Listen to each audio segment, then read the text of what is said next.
Why does the black man serve the white man? Why does everything the black man do benefit the white man? Why does the black man say freedom is doing what I want to do? And why is it that everything he wants to do enriches the European? Welcome to the desert of the real. But let me introduce this particular argument because I really want to carry this into the show today. Okay, because since the theme of the show is I was just following orders, and I saw that we had a little bit of dispute about this in the group today. What do you think for or against the stiff and what's called the stiff defiance of Angola with the anti-homosexual law? Shoot. That's Uganda, isn't it? I thought it was it's Uganda. I think that's Uganda. Yeah, because I said Angola because I'm reading this African woman book. I'm in contact with a few people in Angola, and we go ahead and converse about that whole thing here. And for me, well, you brothers go ahead and speak. I'll keep quiet for now. My take on it, and I've expressed it in the group.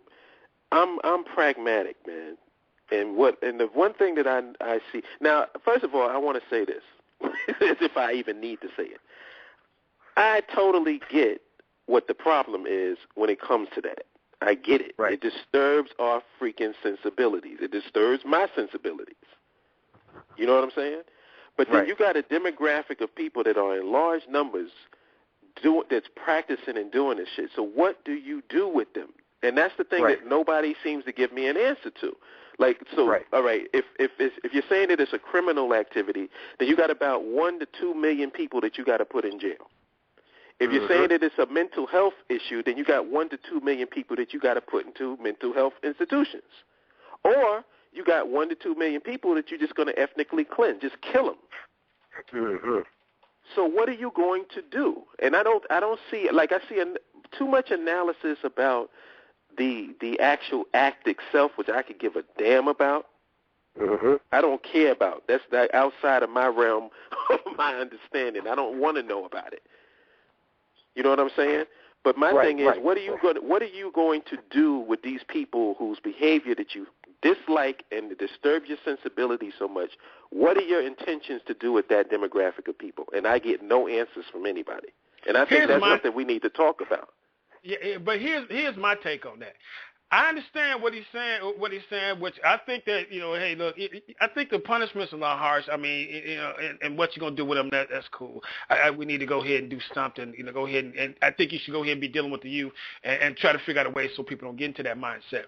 But the bigger problem is Africa is a place, like it's turned into a place where it's like just a haven for pedophiles. And I don't see nothing in this whole legislation to go ahead and deal with all the outside influence. That's something that if that's going to be an issue, that's the issue that they should be concentrating on. Right. Because you got more Europeans, more white boys, and you got white women.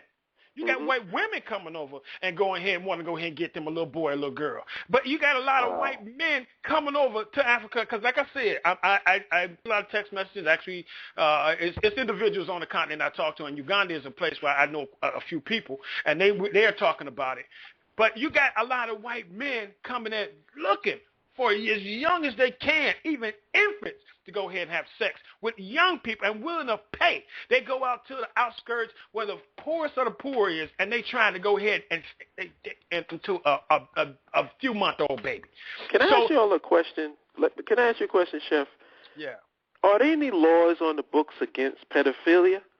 Are people going to get executed for dealing with children? Uganda's got them, but Uganda's held over one of those places that's literally held over a burning fire because they found so far 400 million barrels of oil there. So right now, that's one of the reasons to go ahead and this big push for them to check. It's not about the whole homosexual thing. That's another blitzkrieg like over here about the marriage equality over here, where black civil rights has getting pushed behind black human rights. It's the same bullshit as here. But over there, that's it. That's one of those things to go ahead so you can go ahead and let these people come on in. That's what it is to go ahead so they can take over. That whole homosexual thing is nothing.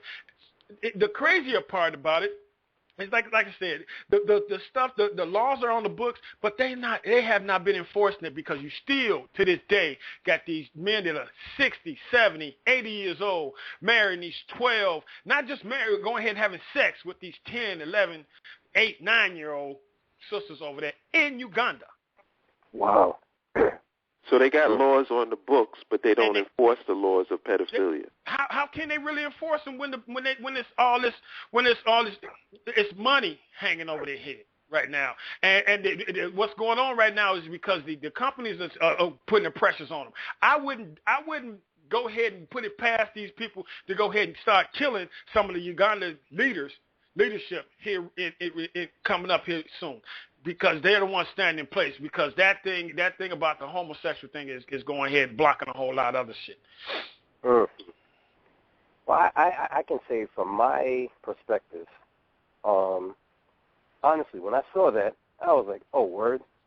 You know what I'm saying? Because it's like, I guess it to me, and I hate to invoke this name, but to me it's like a Hitler mentality. When you say, all right, the penalty for homosexuality is death.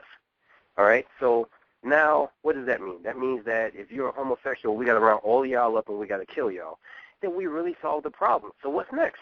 Okay, so then the next thing is then we find somebody with some other kind of so-called sin. We're going to kill all of them. And the question is, when does it stop? When does it stop? I can understand you making legislation because your talking point is, oh, this is, this interferes with family, this, that, and the next thing.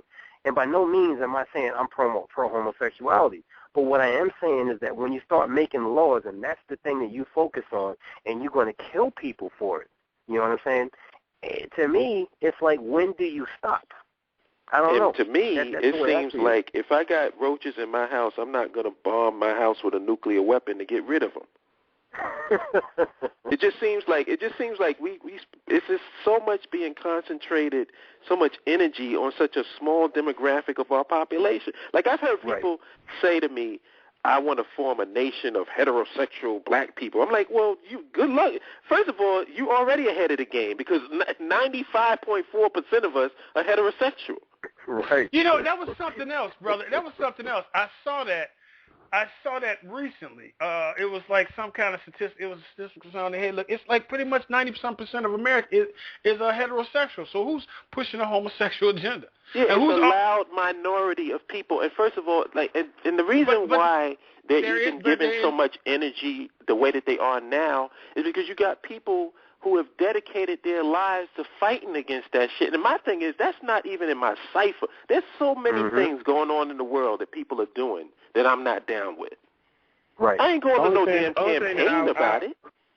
Only thing that I would caution about it is that in this world, allow small minority group that is well financed can have a big impact on your life. Well, and it's called Fox News. No, it's called the Jewish people. There's only 15 million of them in the world, and they have a influence on your life on a daily basis. There's only 15 in the world, in the million in the world. They use their money and their agenda to push laws on you. Let me throw this at you real quick. For a minute, I was posting this stuff about the rabbis. Okay, anybody seen some of that about the rabbis and the circumcision? Yeah. No, I've heard about it. I did. As a matter of fact, I think I saw one or two of your posts on that. Yes. Now, this is my thing here. It's like, if you don't think there's a problem with these people, look at that whole thing. To be a rabbi, you got to go ahead and do circumcisions, and that means that you got to go ahead and suck a baby's penis. I mean, it's a whole bunch of, and a few of the rabbis are going ahead giving their babies herpes. These guys, they got to me, they got a big problem because a lot of that homosexual stuff is coming out of them and it's spreading out with a whole lot of other people. But to go ahead and they're financing a whole lot of this because it's 15, like the brother was saying, which I'm not going to doubt them. I go along with that.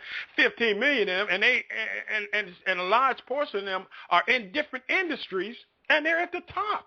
So they got influence over a lot of people. They can go ahead and dictate policy to a whole lot of people to influence people to go ahead and change their mindset. This is a major problem. You need to go ahead and try to figure out something to deal with that.